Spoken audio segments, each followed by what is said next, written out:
Hi everyone, this is Victoria from EFWE Spring 2020, and today I will be giving an introduction for EForT. EForT is a website meant to help clients who have little to no knowledge of the foreign exchange system. It helps them trade like a professional using our advanced trading algorithms or bots. The EFWE team specifically connects the pieces between the EForT database, the Forex servers, and the VPS servers. Before you begin the project, you should definitely look through a couple different things, starting with our wiki. The important links are a bunch of links that we've used over and over again. Definitely go through the fall 2019 playlist and then go through our playlist. I think that would be a really good place to start. And the other most important page here is our error page. So over the course of the semester, I've tried to write down as many errors here as possible. If you ever come across an issue, definitely check here first and see if it's something that I've taken a screenshot of or written down. So now we have this website, which is the staging server for EForT, and this runs the develop branch. So we're going to go ahead and log in as an administrator. So there are two main users that you're going to be using, administrator and trader. So you can log in as administrator or trader. The names are just the logins, and then the password for every single account is EForT, EFORT 1234. So I'm going to go ahead and log in. And we're going to go to the VPS management. So as an administrator, this is the main place that you're going to go. Every single one of these terminals can run a trader and their Forex account, an expert advisor, and a script. This determines what the current connection status is. So right now it's playing. You can also pause, or if you press this button, it will stop that terminal and then you can end up turning it back on. If you go into the database, you can also find the status of all of these in a table called vps.mt4 terminal.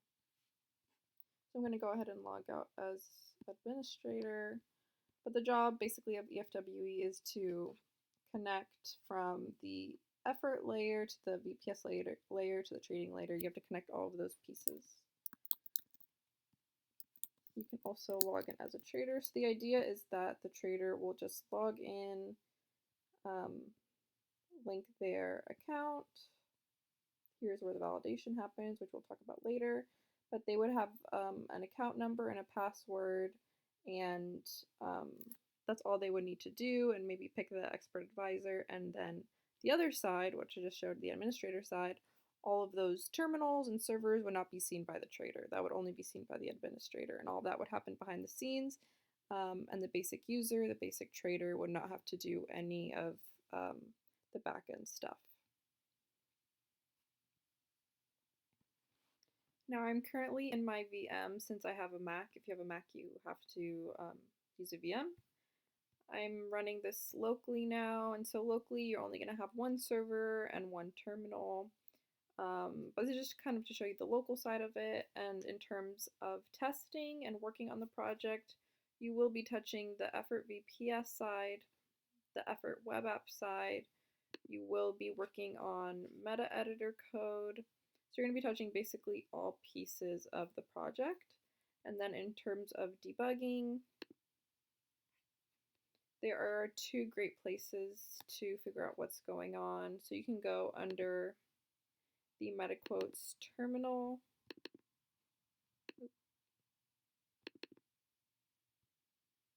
You can go under these logs, and there's one for every single day, and you can open these up and read them. You can also go under MQL5 and check these logs as well. So this one is coming more from the meta editor code,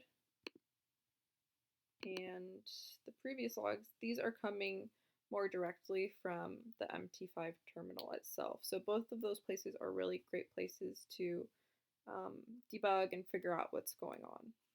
And you're also going to be working in SSMS. We've been adding things to the tables, having to run scripts. Some really great tables that you're going to be looking at are this one, vps.mt4 terminal. It'll show you your local server and your local terminal instance, and you can figure out what Forex account is being and what expert advisor is being run there. And then another important one is going to be forex.login. This was good to just kind of like see the data, figure out if they were getting validated, and things like that.